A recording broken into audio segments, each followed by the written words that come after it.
Hey guys, War Machine 395 here with a video review of the LBX kit Proto I. The longest time I wanted to call this Proto I, but I suppose it's an I for Ikaros, I think. Anyway, so it's 1-to-1 scale, which is kind of weird. Thought anyway. I guess LBX is very, very similar in concept to Metabots for all those 90s kids out there, like me. The completed kit, no stickers, looks like this. Wait for the camera to focus. Not bad. The rifle's massive on it, which is always pleasant. Big downside to the kit is it uses a lot of stickers. Okay, so it's a lot of stickers. Some of them are for the dice component thing. I'm not sure what that is, to be honest. Looks kind of like this.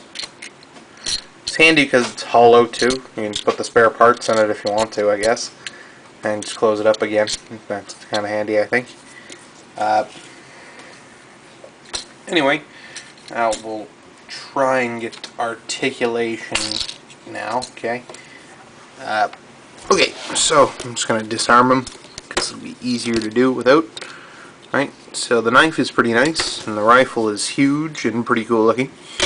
Okay, try and get the backpack out of the way. Alright, so the head can move forward and backwards, up, down, and rotate. Easy enough. It's on a ball joint and swivel at the bottom, of course. Then the shoulders, the shoulder armor itself. Okay, it's not normally that loose. It's just me playing with it now. Doing that. Alright, so the shoulders can actually fold up to here, seeing completely vertical on the wingspan. And the arms can go up this high, and of course down like this. And we've got kind of, that's irritating, but alright, so this is the shoulder here, okay? So it's got a ball joint, it goes in the torso, then pegs that this rides on, and then it can rotate below that, okay? And then there's an elbow joint right there, only the one joint, and it goes to 45 degrees because of the way the plastic's shaped. Alright, and then the wrist, go up and down. It pops out a little bit at some points, but it gets a good 45 in most directions, and of course can rotate because it's a ball joint. Okay, so that's the shoulder. Pop that back in. You can see how it shifts up and down quite easily.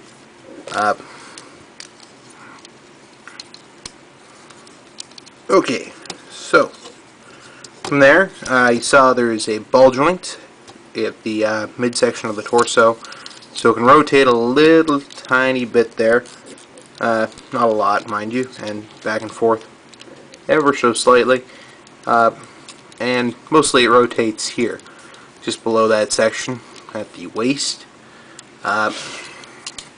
Then you have this, it's on a hinge, cross piece, and some blade-like thing. I think that's part of the transformation in the Ikaros versions. Alright, and then the hips are on ball joints in here. They rotate below the hip, so it's noted. Alright, and then the knees are double jointed, so they can get a full 180 pretty much. Just like that. Double jointed. Okay? And alright. Ball joint at the ankle. And there's no ankle guards or anything, so it's get the most out of your ball joints like that. And the heel can fold down for a 90-degree angle there. Alright. And oh, I kind of made that come apart.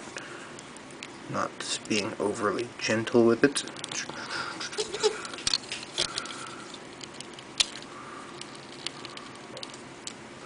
Is it on there? I hope it's on there. Seems like it's on there. I'm just knocking one thing off after another, aren't I? Okay, so backpack connects on a single peg, which is why it kind of fell off. Alright, that peg has, it's interesting how this goes together actually. There's ball joints on either side of this, and then that goes out into this backpack, right? And then both these big red parts can rotate independently on the other end, right? So two ball joints here, and then that forms into one part, so might as well have been peg connectors really. And then these big red thruster packs can rotate independently. Alright. Okay. Okay, few notes. Alright, so all the joints are made out of polycap type material. So I don't think they'll paint well.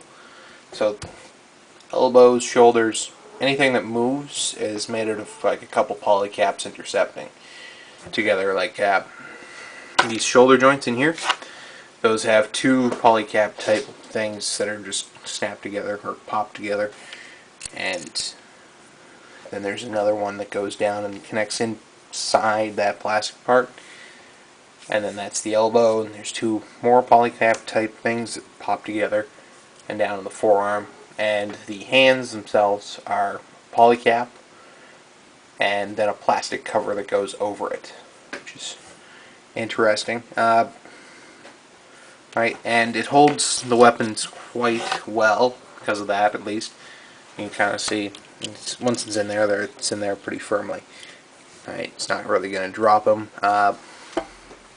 Alright, there's more accessory besides the rifle and the knife. It's a spare hand, basically, so it can hold the rifle with two hands.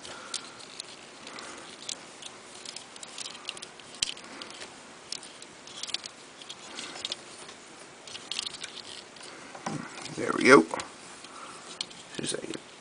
There we go. So two hands, and we'll keep the other hand and the knife together.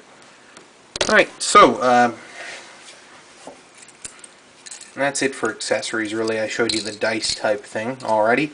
For comparison's sake, I figure this thing is most comparable in construction to an SD kit. The way it pops off runners and the construction of the kit itself is very SD-like. So, in terms of size though, it tends to tower above your SDs. So, what else do we have here? For a 1:1 44th scale, this is HDUC Hazel Custom, of course.